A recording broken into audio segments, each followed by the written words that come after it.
So my story of learning to speak Assyrian started when I was born, and my parents decided to speak to me. So I had the fortune of being raised with Assyrian around me. My dad, of course, came from Iran, from an Assyrian family who spoke fluently. So that was effortless from his part, but Yeah. still great that he spoke with me as opposed to other people. Sometimes their parents don't teach them the languages they grew up with. Yeah. But I have to give a lot of credit to my mom because she grew up understanding Assyrian, but not initially speaking it because 50s, 60s, 70s, people weren't so open to obscure cultures and languages back then. People tended to look down on other. Like, when are you speaking Spanish? What is that? Oh, I'm just like you guys. So she grew up understanding because although her parents didn't always speak to her in Assyrian, um, her maternal grandmother lived right above them, the apartment above them. So she essentially grew up All with right. her, and she always spoke to them in Assyrian, didn't speak English. So she grew up understanding everything and felt very close to Assyrians. And when she got married to my dad and had me, she went on a little kind of adventure, meeting a lot of her Assyrian friends, talking to my dad, family, and others. How do you say this again? How do you say this? How do you say that? To try to Mm. use that base that she had of already understanding. Because I think you can go one way. You can hear Assyrian and then translate to English, but not the other way around. But she had that kind of that foundation built, and so Mm. she kind of taught herself how to speak a little bit and got better and better. And so when I was born, she could speak with me, reinforce it more, and also gift me with the ability to speak Assyrian since father was at work, mother's at home with you more. That's where the influence will come in. So I got to learn Assyrian that way. Spoke it pretty fluently until 7, 8, 9, 10, or whatever. And then I think when I started going to school, I naturally started speaking English more.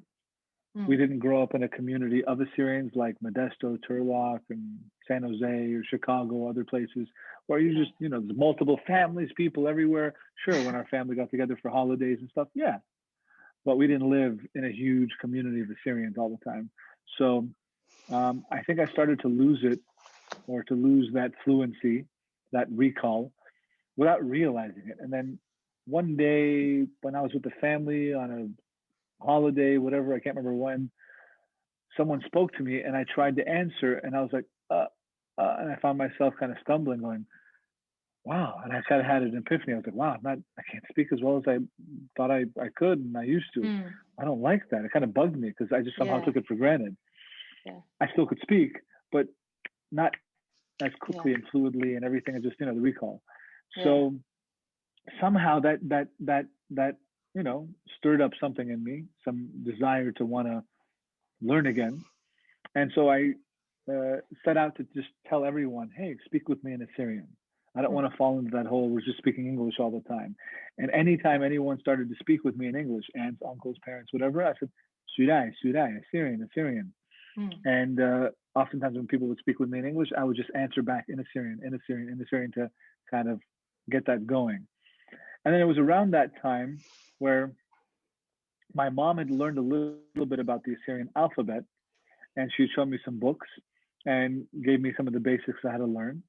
And she'd also shown me a lot of books that her father had both bought and read, and then also writings he had written because he'd grown up in Iran. His parents were killed by the Turks and Kurds in the Syrian kind of Raqqa, they called it, the Syrian Holocausting in Iran, when the Russians pulled out because of communism, left the area unprotected, and then Muslims came in and killed Christians.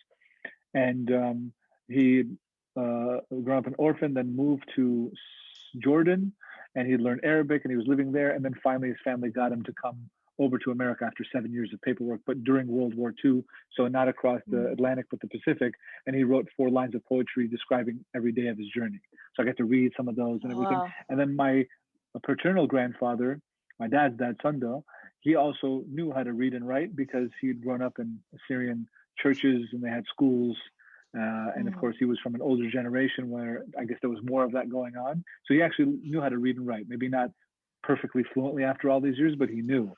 So I would talk with him about it. I would ask him questions. He would show me books he had had. I would ask how you write this and the other. And then lastly, my mom's dad, same one who had written those 4 lines of poetry every day of his journey, had a video that my mom now had in her possession from a deacon.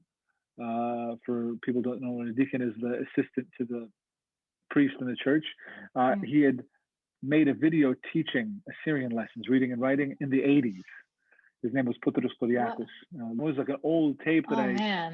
watched in the 90s, early 2000s from the 80s, where he Wow. taught Assyrian, and my mom's dad happened to have bought it back in the day, and then she had it in her possession. So she's like, "Yeah, watch these," and I would watch, and I'd have a piece of Mm. paper, and I would just take notes.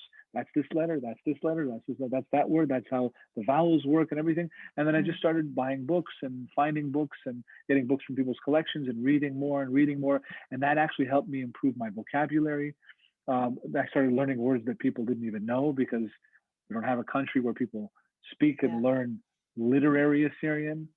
We just casually speak it.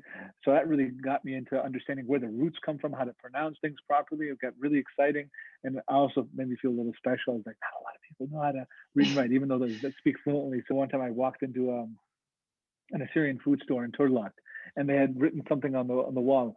Itlen chipte kazabune. Like, we have chipte for sale. They're like, whoa, boy, best Migyana. Wow. Like, yeah, Like, random thank you, Assyrian thank guy you. just walks in, boom, can speak Assyrian. Yeah, So yeah, still it got really it. helped in a sense of pride, helped me with my vocabulary, understand more. And so somehow, interestingly enough, that journey to rediscover the Assyrian that I had learned, because I had a good foundation for it, Oh not like I yeah. was learning from scratch, to rediscover it, rediscover my love for my culture, and then also to learn how to read and write at the same time.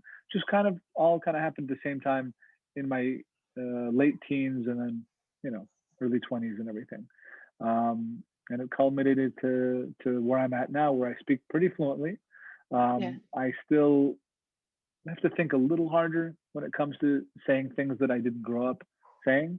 But I can have a full-on conversation about politics and religion and art and everything. Of course, we borrow a lot of words, but to be able to articulate oneself in Assyrian isn't always easy for those of us who grew up in America, because we're used to, where's the food? Where's the bread? What are you cooking? I'm tired. I'm hungry. Just basic things, like, as my cousin Nima likes to say, lechma yufta, bread and cheese, bread and butter. Just the basic things as a joke. Yeah. Yeah. And I enjoy talking to my dad, my uncles and aunts, and other Syrians that I meet, because I have this kind of romantic fantasy of what it would have been like if I had been born and raised in Iran and I had grown up speaking fluently. Because I often enjoy the idea of watching Assyrians speak their language, the attitude that comes with it, the perspective, the flavor of the language. People who speak have a different way of relating to being Assyrian, because you use expressions that don't exist in other languages, and somehow that brings some attitude or some feeling out of you.